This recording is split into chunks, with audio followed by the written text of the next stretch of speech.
Friends, இன்றைக்கி நம்மளோட சேனலில் எப்படி குலோப் ஜாமுன் செய்கிறதுன்னு தான் பார்க்க போகிறோம். நான் இன்றைக்கி வந்து ஜிஆர்பி குலோப் ஜாமுன் மிக்ஸ் வந்து எடுத்திருக்கேன். இது வந்து 180 கிராம்ஸ். இது வந்து ஃபஸ்ட்டு நம்ம ஒரு பவுலுக்கு ட்ரான்ஸ்ஃபர் பண்ணிடலாம். எல்லாருக்குமே வந்து குலோப் ஜாமுன்றது ரொம்ப ஈஸியான செய்யக்கூடிய ஒரு ரெசிபி தான். ஒவ்வொருத்தரும் ஒவ்வொரு விதமாக செய்வாங்க. சின்ன சின்ன டிப்ஸ், சின்ன சின்ன ட்ரிக்ஸ் வந்து ஃபாலோ பண்ணுவாங்க. ஸோ நான் எந்த மாதிரி டிப்ஸ் அண்ட் ட்ரிக்ஸ் ஃபாலோ பண்ணுறேன் அப்படின்றது தான் உங்களுக்கு இந்த வீடியோவில் வந்து நான் உங்களுக்கு காட்ட போகிறேன்.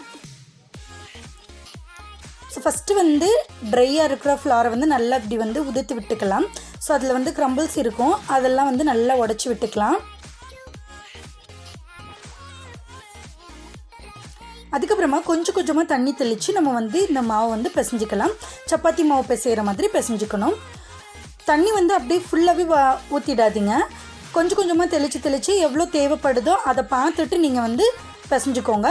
ஒவ்வொரு பிராண்டை பொறுத்து இந்த வாட்டர் கன்சிஸ்டன்சி வந்து டிஃபர் ஆகும். நான் வந்து இன்றைக்கி ஜிஆர்பி எடுத்திருக்கேன். ஆச்சி பிராண்ட் வந்து ஒரு மாதிரி இருக்கும். அதுக்கப்புறமா எம்டிஆர் குலோப் ஜாமுன் மிக்ஸ் வந்து ஒரு மாதிரி இருக்கும். ஸோ உங்களுக்கு வந்து அந்த மாவுக்கு எந்த அளவுக்கு தண்ணி தேவைன்றதை கொஞ்சம் கொஞ்சமாக தெளித்து யூஸ் பண்ணிக்கோங்க. அப்போ தான் வந்து கரெக்டாக இருக்கும். நீங்கள் மொத்தமாக தண்ணி ஊற்றும் போது மேபி வந்து தண்ணி வந்து ஜாஸ்தி ஆகிடலாம். நான் ஆல்ரெடி சொன்ன மாதிரி எல்லாருமே வந்து கண்டிப்பாக அவங்களோட லைஃப் டைமில் அட்லீஸ்ட் ஒரு டைமாவது குலோப் ஜாமுன் செஞ்சு பார்த்துருப்பாங்க. ஸோ எல்லாருக்குமே தெரிஞ்ச ஒரு ஈஸியான ரெசிபி தான். பட் ஒவ்வொருத்தரும் ஒவ்வொரு மெத்தடில் செய்வாங்க. ஸோ நான் இன்றைக்கி என்னோடய வே ஆஃப் மேக்கிங் தான் நான் இன்றைக்கி காட்டுறேன். நான் இப்போ வந்து மாவு நல்லா ரெடி பண்ணிட்டேன். ரெடி பண்ணதுக்கப்புறம் இதை க்ளோஸ் பண்ணி வச்சிடலாம். இது வந்து ஒரு 15 to 20 மினிட்ஸ் வரைக்கும் நல்லா ஊறட்டும். அதுக்குள்ளே சைடில் ஜீரா ரெடி பண்ணிடுறேன். நான் வந்து 1 டம்ளர் சுகருக்கு 1 டம்ளர் தண்ணி சேர்த்துருக்கேன். ஸோ இது வந்து நான் சேர்க்குற ஒரு மெத்தடு. இந்த மெத்தடில் நீங்கள் சேர்க்கும் போது ஜீரா வந்து உங்களுக்கு ரொம்ப வாட்டரியாகவும் இருக்காது, ரொம்ப வந்து திக்காகவும் இருக்காது. ஸோ ஈக்குவல் ப்ரொபோர்ஷனில் சேர்க்குறேன். 1 டம்ளர் சுகர், 1 டம்ளர் தண்ணி. சப்போஸ் உங்களுக்கு வந்து ரொம்ப திக் கன்சிஸ்டன்சியில் வேணும் அப்படின்னா நீங்கள் வந்து 1 டம்ளர் சுகருக்கு வந்து 3/4 டம்ளர் தண்ணி சேர்த்துக்கோங்க. அப்போ கரெக்டாக இருக்கும், திக்காக இருக்கும். இதில் வந்து ஸ்ட்ரிங் கன்சிஸ்டன்சி பார்க்க தேவையில்லை.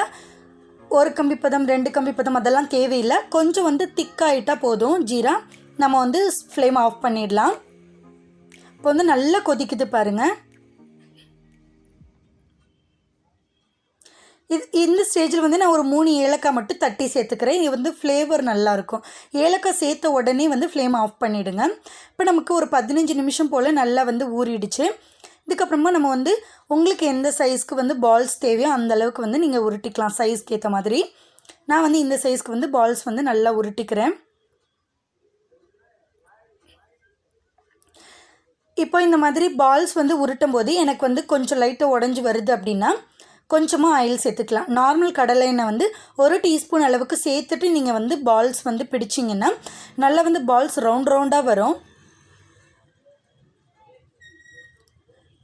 ஏன்னா ஊறினதுக்கப்புறமா சம்டைம்ஸ் வந்து தண்ணி பத்தாத மாதிரி தெரியும். அந்த டயத்தில் நீங்கள் வந்து தண்ணி சேர்க்கக்கூடாது. தண்ணி சேர்த்திங்கன்னா ரொம்ப வந்து மாவு வந்து வேஸ்ட் ஆகிடும்.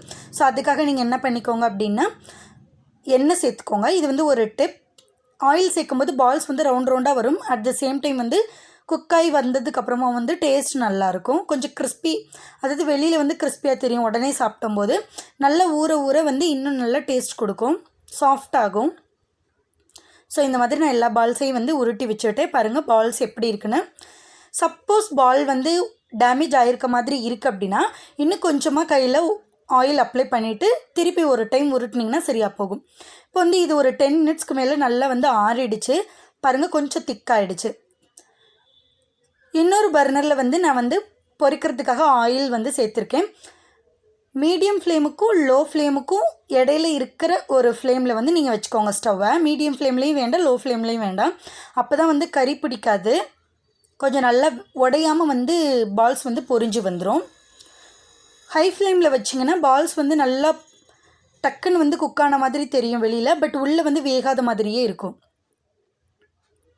ஸோ நான் ஆல்ரெடி சொன்ன ஒரு டிப் இன்னொன்று சொல்கிறேன் நான் உங்களுக்கு. என்னென்னா ஜீரா வந்து மேக் பண்ணுறது 2 மெத்தட் இருக்குது. நீங்கள் வந்து ஜீரா வந்து 1 டம்ளர் சுகருக்கு 1 டம்ளர் தண்ணி சேர்த்திங்கன்னா நம்ம வந்து உடனே வந்து இப்போ பால்ஸ் பொரித்து அதில் போட்டு ஒரு 4 to 5 ஹவர்ஸ்லேயே வந்து நம்மளுக்கு குலோப் ஜாம் வந்து நம்ம சாப்பிட்றலாம்.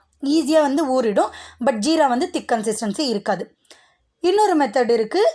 ஜீரா வந்து 1 டம்ளர் சுகருக்கு 3/4 டம்ளர் இல்லை 1/2 டம்ளர் தண்ணி ஊற்றுறது, அதாவது பாதிக்கு பாதி தண்ணி ஊற்றுறது. அது வந்து ஜீரா வந்து நல்ல திக் கன்சிஸ்டன்சி கிடைக்கும். பட் ஓவர் நைட் வந்து நீங்கள் ஊற வைக்கிற மாதிரி இருக்கும். பட் டேஸ்ட் வந்து ரொம்ப சூப்பராக இருக்கும். அது நம்ம பேக்கரிஸ்லாம் வாங்கும்போது டின்னில் ஃபில் பண்ணி கொடுப்பாங்க இல்லையா, அந்த டேஸ்ட்டில் இருக்கும். ஸோ நீங்கள் 2 மெத்தட்லையுமே ப்ரிப்பேர் பண்ணி பாருங்கள். இப்போ நம்மளுடைய குலோப் ஜாமுன்ஸ் ரெடி ஆயிடுச்சு. கண்டிப்பாக ட்ரை பண்ணி பாருங்கள்.